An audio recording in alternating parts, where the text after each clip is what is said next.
We're going to talk about interesting in our Parsha. It says that the Kohen has to look on the metzorah, on the leprosy, and then make a decision. The question is, why the Kohen? So in one word is, if you have to judge somebody or something, it has to be judgment from the point of love. If it's from point of anger, if there is no love, you're not allowed, you cannot be the judge. Go home. You cannot be the judge. I don't know. Yeah? Okay. Don't remember. He was exactly 7 years old. Yoseph. It could be the Hebrew date. It was 70. But the day of the week, I'm not familiar. Maybe yes. I cannot say. He passed away on Shabbat, I know, but when he was born, I don't know. I don't know. He says, I don't know.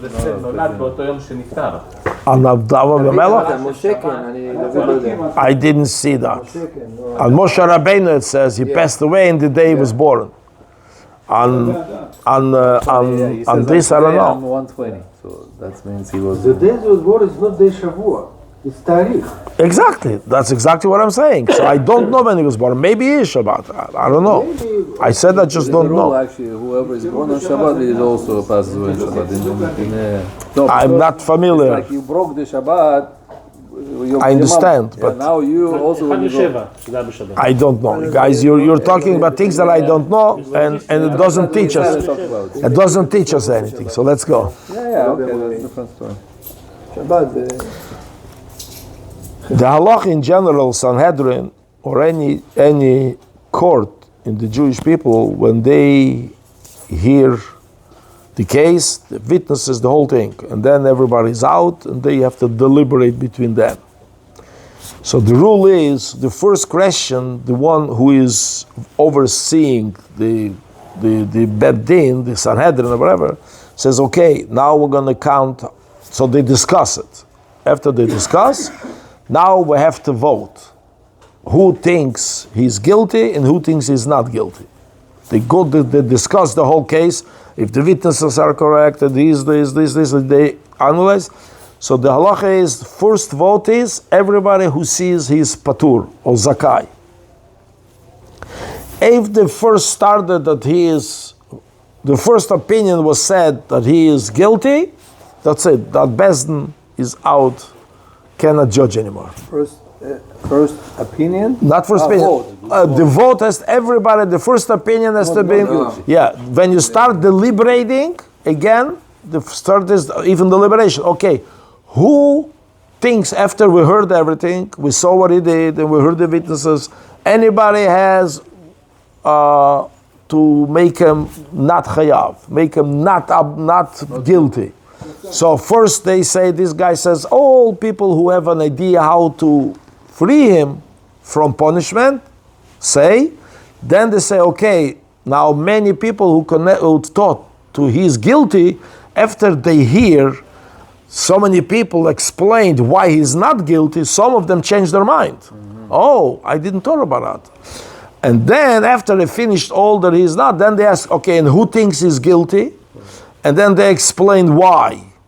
And after that, there is the vote again. The first who says he's not, and if it is majority, one majority is not enough. Mm-hmm. If it's only two people more, then the guilty, then he is chayav. If only one person says he's wrong, he has to pay, or he has to pay his life, no useless.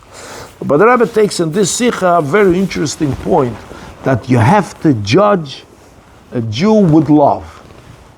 If there is no love, you cannot judge. Like in Israel. You shouldn't be the judge.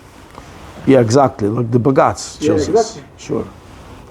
Let's not bring it up. It's right. Middle of Torah. Bring up a dirty name. A person who was punished with tzaras has to go through two steps. Step one is you have to bring someone who understands on leprosy and will look at it and will say it's tameh or tahor. It's clean or not.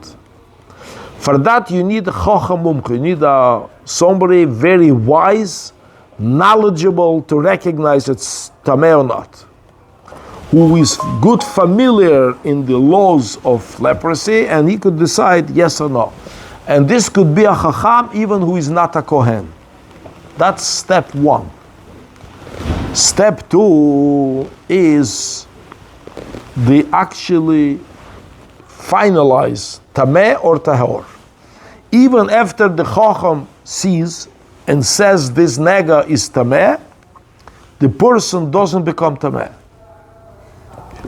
First of all, halachically, so to speak, till somebody comes and says this is not kosher, you don't know what it is. It doesn't have a status. But the chacham comes and looks. Before the chacham came, we don't know what it is. Now he comes and looks at it and says, it's a not clean, it's tameh. But it doesn't become tameh. When does he become tameh? Only then they bring a Kohen.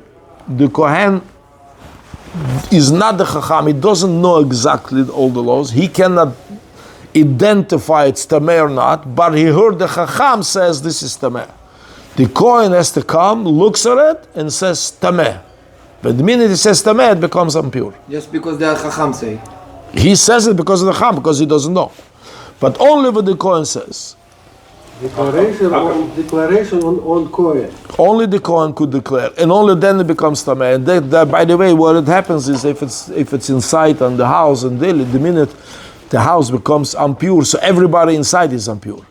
So what they do, if the Kohen says, if the Chacham says everybody leaves the house, they could even take out the belongings in the house, because the minute the belongings in the house, it becomes tameh, then it has to be burned together with the house, destroyed.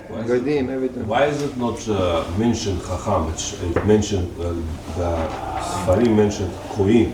In the Chumash, yes, that's why we're bringing halacha. In Gemara, in Chumash, not all details of every mitzvah is spelled out. Surprised that Chacham should say, and then Kohen is correct. No, it comes just correct, because okay, so that's the halacha. If you learn, Chumash says it's a Kohen supposed to come. Correct. The Kohen doesn't says we cannot. That's why. When you learn the Rambam brings it from the Talmud. The Talmud goes through, why does the Torah says the Kohen? What is if the Kohen doesn't know? Yeah. So they say, you're right. If the Kohen is the Mumcha, then he does step one and step two. By the way, the Kohen even sees it, the minute he understands that he has to say it's tameh, he says, everybody out. Yeah. And walks out himself as well, and then says tameh. Otherwise he becomes tameh as well. הוא לא עושה את זה on the spot, זה לוקח 7 ימים, אחרי זה עוד הפעם, זה No, זמן. no. If 7 days... הוא יכול להגיד דיטרגישן? שכהן יגיד חכם מפני ויגיד לא? אוקיי, quiet. לא, הוא אומר מה שהרופא אומר. מה שהרופא אומר. הוא אומר לא, הוא לא תמת. הוא יותר סטם כזה. אלא אם כן יודע. This is Jewish life. I know, this is Jewish, yeah. You cannot say the opposite. He's just a stem. There was a question, let's hear the answer. He's a stem. Unless he doesn't. So the Rambam says from the Gemara that first we have to recognize what kind of leprosy. There is leprosy, not every leprosy is tameh. So we need someone who understands it. Says the Gemara, if the Kohen doesn't know it, we look for someone who understands. And when he sees it, and he says it's tameh, but his saying doesn't make it tameh, because Torah says a Kohen makes it. So the Rebbe now goes in, why only a Kohen? When he doesn't know, why do we have to wait till the Kohen comes? Why the Chacham cannot? Because he is really the one who knows that it's tameh. The Kohen says tameh because the Chacham said. So why do we need a Kohen? Well, what is this double job? I have a suggestion how to understand this. Because when there's a jury and the jury discussing everything, and then they tell the judge. And the judge says, Yes or not, but what the jury said. The answer to this is not a jury. This is not a jury. This is Chacham Mumche who recognizes what it is. גם רופא אמור להיות? רופא, למה רופא? Leprosy זה לא מחלה. No, it's not physical. Leprosy is a machala. Our Mumche, Chacham, is much more than a doctor. And a Chacham doesn't have to be a doctor. Whatever, for the leprosy, whatever he has to know, he knows it from the Torah. The doctor is, that's why people say, is a moral has to be a doctor? A moral is a doctor? No.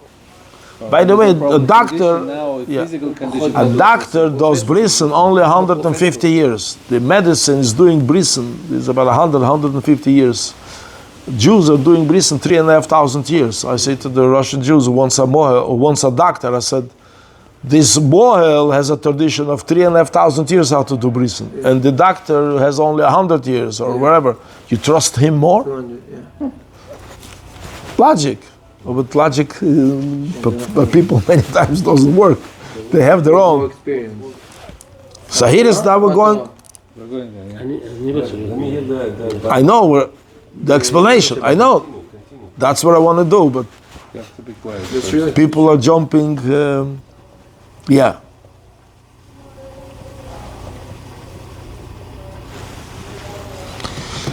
So what is the job of a Kohen? To understand it. This brings a lot of big question.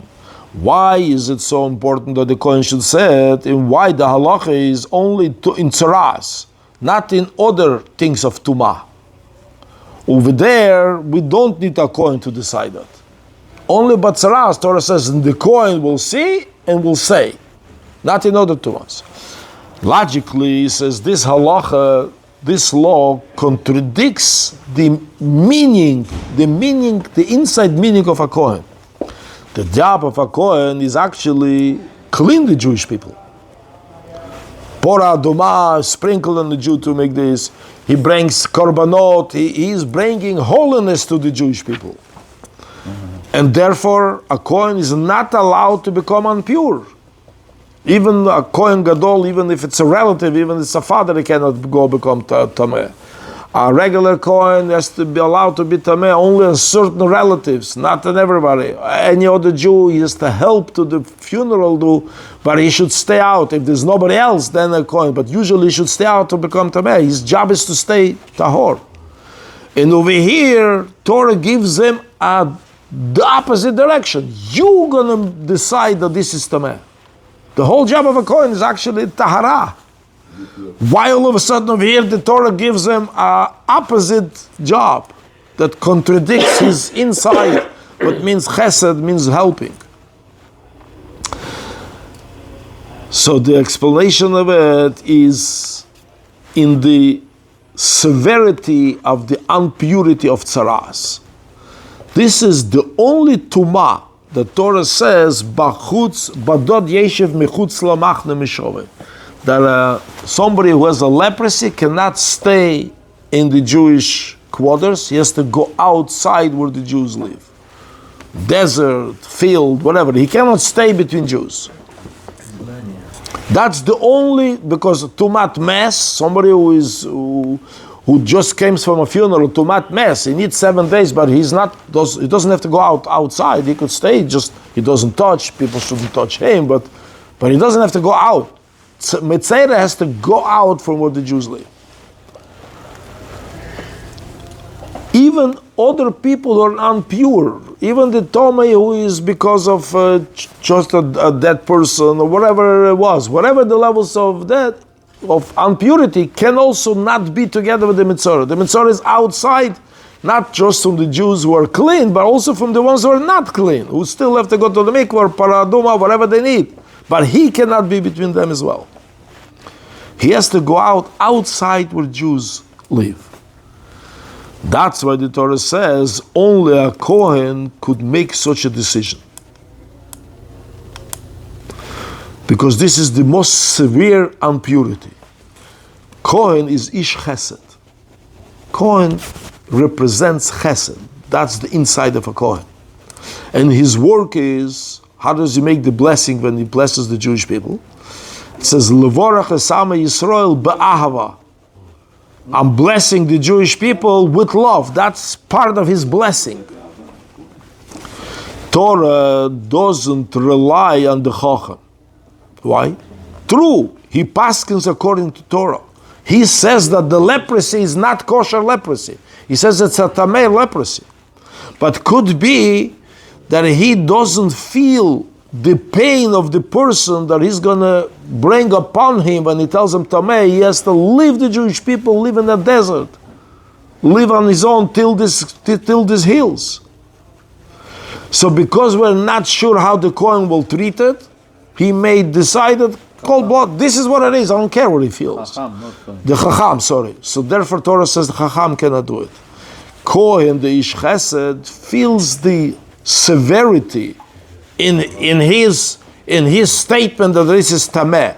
That's why Torah says only a Kohen could make this final decision. If a Jew is impure with saras, anybody else, if you're missing Chesed, you cannot be the judge. So what's the Kohen offer? He feels it, but the difference doesn't make. He has to still announce it.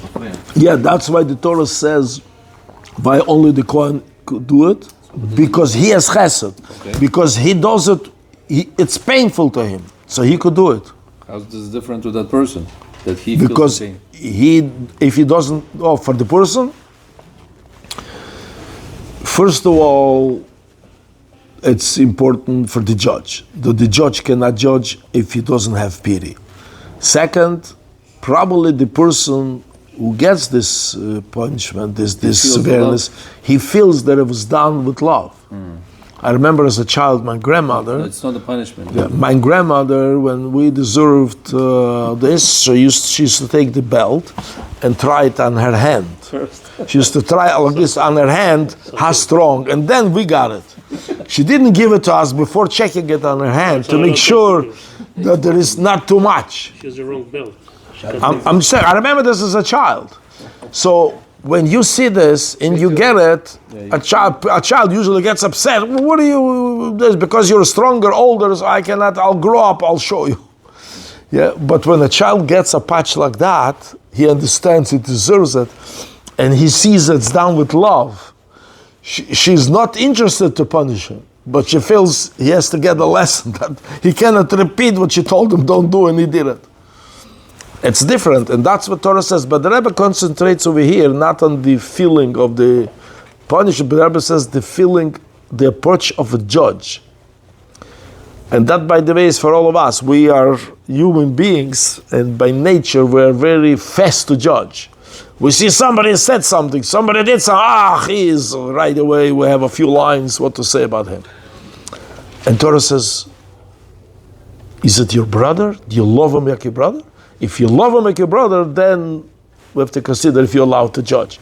But if you don't love him, you don't care about him, you're not allowed to judge. You're not allowed to judge. Your judgment is null. It's just now. Here the Rebbe says we learn another thing. We learn in the laws of how to love a Jew. And that's what I started. When we see, God forbid, something not good by a second Jew, and it looks like that Jew behaved so bad that he walked out of the Jewish community. He did something that puts him totally out.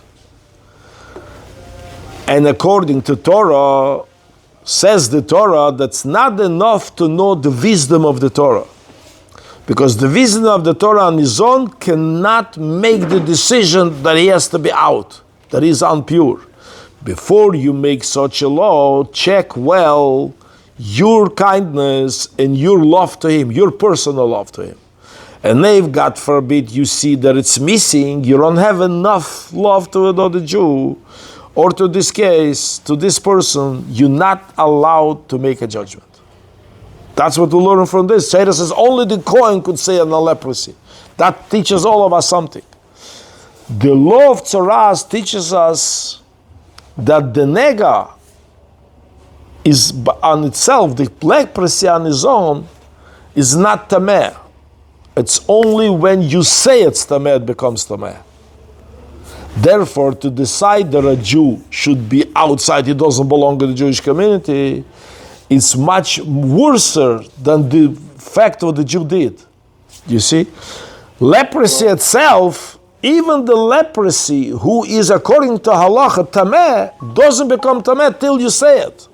So the Rebbe says, when a Jew behaves like a leprosy, he deserves to be out of the community. But when does he actually do have community? After you say that. So the Rebbe says, you making a decision on another Jew that, oh, it's mine, I'm sorry. So you making a decision that that Jew is a leprosy, has to be out, is a bigger damage than his wrong behavior. When we see a Jew, he doesn't keep Torah mitzvahs, he misbehaves, this. It's true, it's not good, we have to help, and it's bad. Nobody says it's good. But you're saying because of that, when you're making the judgment without kindness, without this, that sin is even a bigger damage. We have to be complete in our chesed and in our love of a Jew before we say something, recognize something on another Jew. And that's the Rebbe's message. That's what we'll learn from how to judge a Jew.